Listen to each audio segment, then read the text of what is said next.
Halo semua, Assalamualaikum warahmatullahi wabarakatuh. Perkenalkan, nama saya Khulatul Nadifah, NRP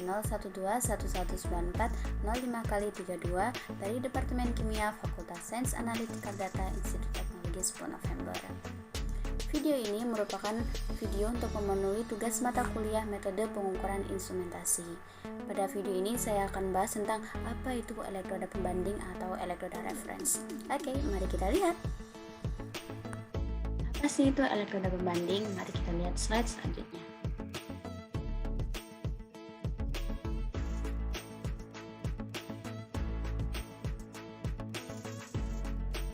Nah, elektroda pembanding atau yang biasa dikenal dengan elektroda reference merupakan suatu elektroda yang digunakan untuk mengukur berapa sih nilai potensial yang dihasilkan oleh reaksi yang terjadi pada suatu elektroda kerja.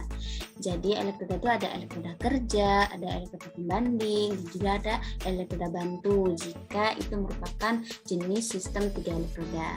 Nah, kalau elektroda kerja itu merupakan tempat terjadinya reaksi reduksi dan oksidasi. Pada elektroda ini akan terjadi respon dari analit yang akan diuji. Sedangkan elektroda pembanding merupakan elektroda setengah sel yang diketahui nilai potensialnya. Potensial yang diaplikasikan merupakan beda potensial antara elektroda kerja dengan elektroda pembanding.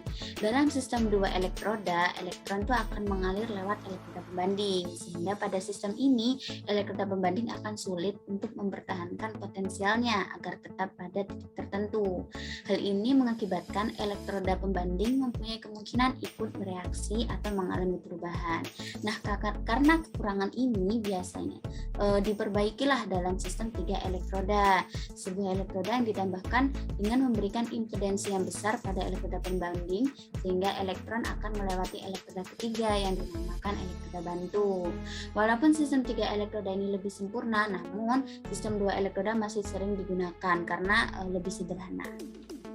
Oke, next.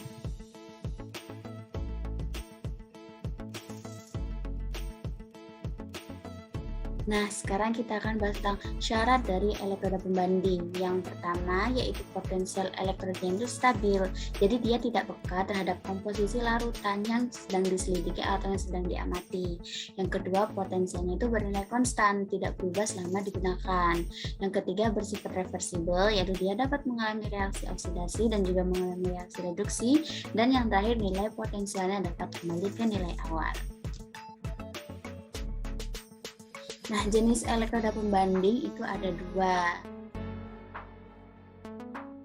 Jadi ada elektroda primer dan elektroda sekunder. Elektroda primer nih, mari kita bahas tentang apa itu elektroda pembanding primer. Contohnya yaitu standard hydrogen electrode atau yang biasa dikenal dengan SHE. Nah, dia ini mempunyai nilai potensial 0,0 volt yang terbuat dari platina yang dilapisi platina hitam platinized dalam larutan HCl yang dialiri gas hidrogen dengan tekanan 1 atm.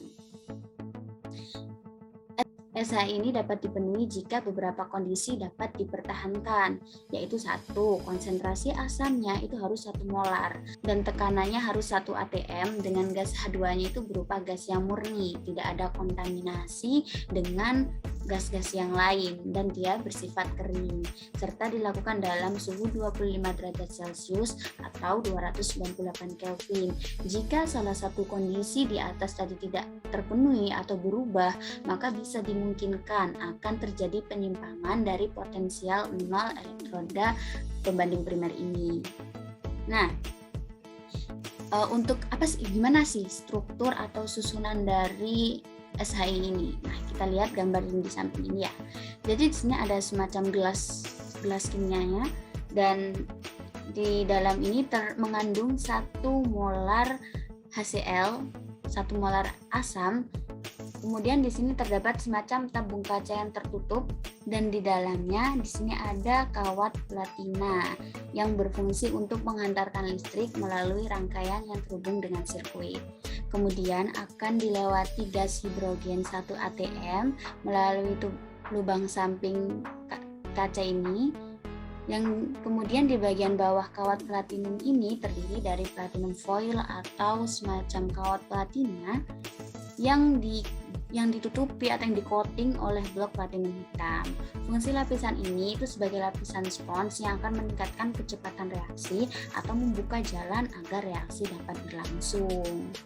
Nah, kita akan melewatkan gas hidrogen ya dari samping ini.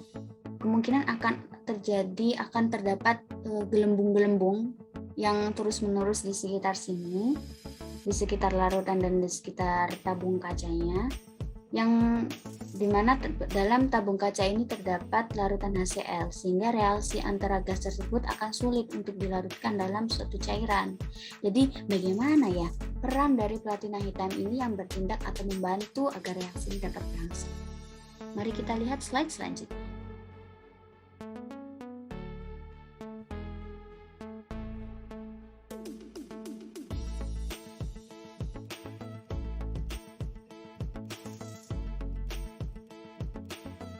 Nah, sekarang kita lihat nih konstruksi dari elektroda pembanding primer.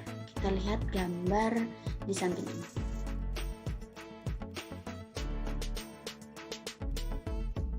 Platina yang dilapisi dengan platina hitam akan meningkatkan kecenderungan penyerapan gas H2, sehingga gas hidrogen akan bereaksi dengan larutan HCl dengan dua cara.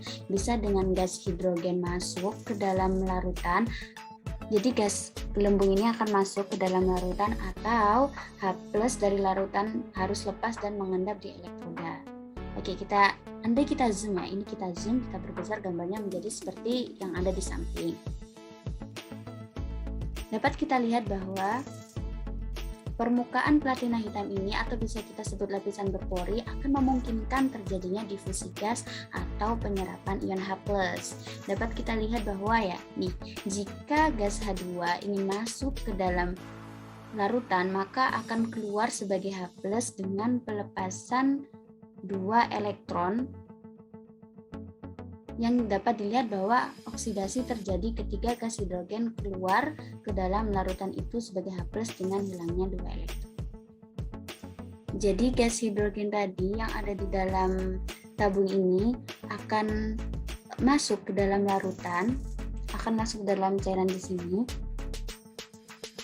dengan anggapan bahwa ini gas hidrogen ini akan masuk. Nah, dia akan melepaskan 2 elektron untuk menjadi H+. Nah, sekarang jika ion H+ yang dari larutan tadi ingin masuk ke elektroda, sehingga ion H+ ini, jika ion H+ ini akan masuk ke dalam suatu elektrodanya, maka ion H+ ini akan menjadi gas H2, sehingga dapat melihat bahwa ion H+ akan mendapatkan 2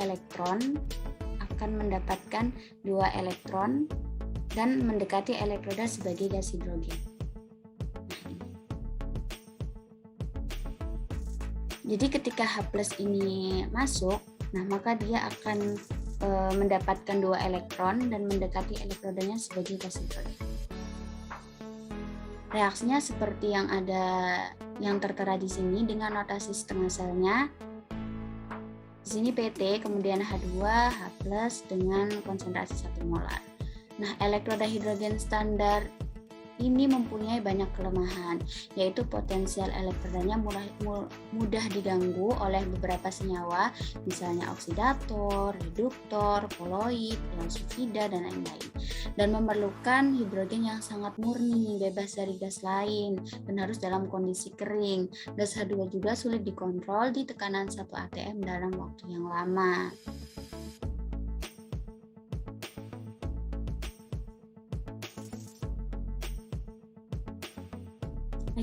Kita lanjut membahas tentang elektroda pembanding sekunder. Nah, potensial elektroda pembanding sekunder ini dihitung dengan membandingkan terhadap SHI. Nilai potensialnya akan tergantung konsentrasi larut elektrodanya. Nah, contoh yang pertama itu ada elektroda Calomel atau Hg(Hg2Cl2). Elektroda Calomel Hg(Hg2Cl2) ini struktur atau susunannya, jadi di dalam tabung gelas ini ada kawat platinum, ini ada kawat platinum yang dimasukkan ke dalam tabung gelas, di mana tabung gelas ini nanti ada 3 lapisan. Di lapisan yang paling bawah itu ada Hg, terus lapisan selanjutnya ada Hg(Hg2Cl2) dalam bentuk pasta, dan kemudian ada larutan KCl dengan konsentrasi tertentu. Kemudian ini ada tabung samping untuk penambahan larutan KCl tadi, dan ada tabung bengkok untuk yang bertindak sebagai jembatan garam yang menghubungkan dua setengah sel ya dengan sel yang lain.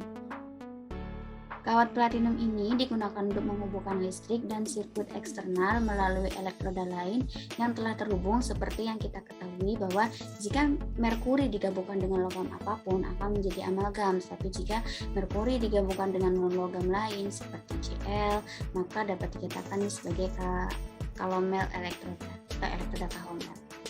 Potensial pada elektroda ini dihasilkan dari reaksi antara pasangan redoks Hg dengan Hg2Cl2 yang kontak langsung dengan merkuri.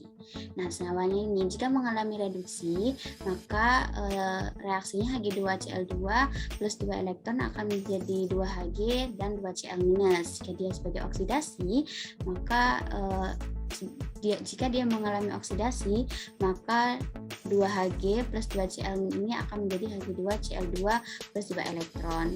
Notasi setengah selnya seperti berikut: Hg, Hg2Cl2, dan ini KCl dengan konsentrasi yang jenuh.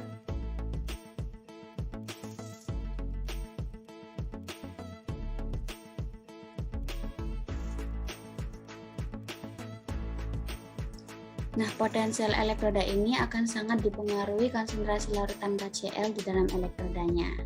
E merupakan E sel dari Hg2Cl2 atau per Hg dikurangi 0,05916 dibagi 2 log konsentrasi Cl minus pangkat 2. Dengan nilai E sel dari Hg2Cl2 Hg ini adalah plus 0,268 volt dan 0,5916 dibagi 2 log konsentrasi Cl minus bagi 2. Jadi jika tadi pada elektroda kalomel ini nilai potensialnya dipengaruhi seberapa besar konsentrasi dari KCl-nya. Jika kita menggunakan 0,1 molar KCl, maka potensial dari elektroda kalomel ini bernilai 0,377 volt. Jika menggunakan konsentrasi 1 molar, potensialnya 0,28 volt, dan saat konsentrasinya jenuh KCl-nya, potensialnya menjadi 0,244 volt. Nah, kelebihan dari elektroda kalomel ini apa? Nah, kelebihannya itu satu, konstruksi atau susunannya itu mudah dibuat dan mudah dihandle. Yang kedua, tidak membutuhkan pelarut, dan yang ketiga, potensial elektrodanya tetap konstan. Nah, contoh aplikasi penggunaan elektroda kalomel nih. Jadi ini elektroda kalomel tadi, kemudian ini ada kawat platina yang dihubungkan dengan potensiometer. Yang ini tadi merupakan lubang bengkok yang digunakan sebagai jembatan garam dengan larutan yang akan dicari berapa nilai potensialnya. Nah, di sini menggunakan Zn ya, elektrodanya. Nah, ini juga untuk mengetahui nilai E dari Zn2 plus Zn ini gimana sih caranya? Nah, itu pakai rumus ini ya. Kita pakai E sel sama dengan E kalomel dikurangi E sel dari Zn ini. Nah, E sel ini didapat nilai 1,0022 ini dari potensiometer yang telah dihubungkan. Kemudian E kolomelnya kita ini pakai menggunakan saat KCl-nya jenuh 0,24. Kemudian E dari anodanya Zn2 plus Zn. Nah, kemudian dilakukan perhitungan dan didapatkan nilai E sel dari Zn2 plus Zn adalah minus 0,76 volt. Nah, selanjutnya bagian kedua dari elektroda pembanding sekunder, yaitu ada elektroda perak klorida, ya LgCl.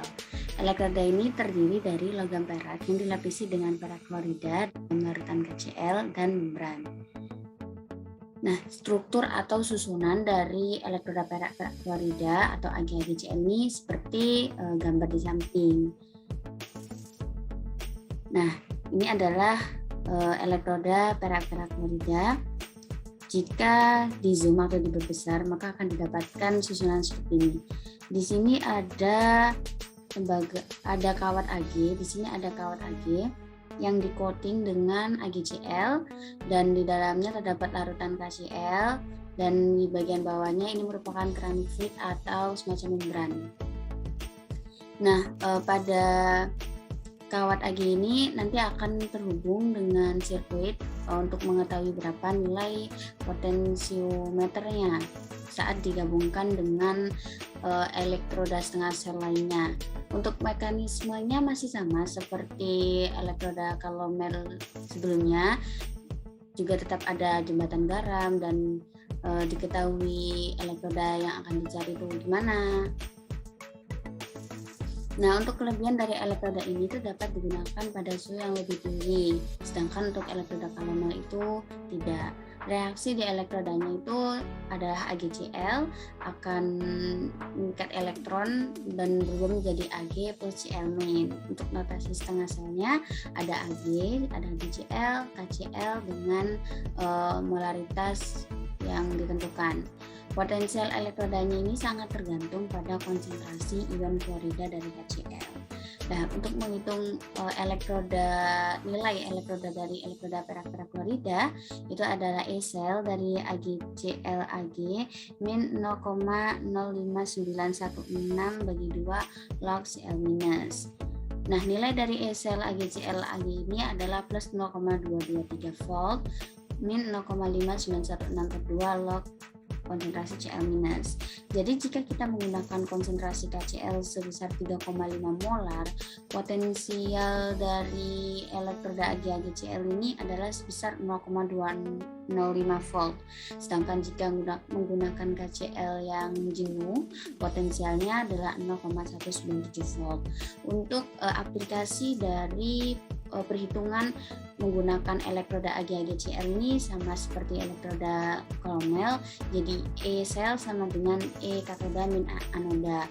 Untuk mengetahui katoda anodanya itu bisa dilihat dari elektroda yang akan digunakan atau yang akan dicari, apakah ini nanti dia sebagai katodanya atau sebagai anodanya. Nanti akan diketahui berapa nilai elektroda yang berada di elektroda kerja. Nah, sekian dulu penjelasan tentang elektroda pembanding dari saya. Apabila ada salah kata, saya mohon maaf yang sebesar-besarnya dan semoga bermanfaat untuk kita semua. Terima kasih. Wassalamualaikum warahmatullahi wabarakatuh.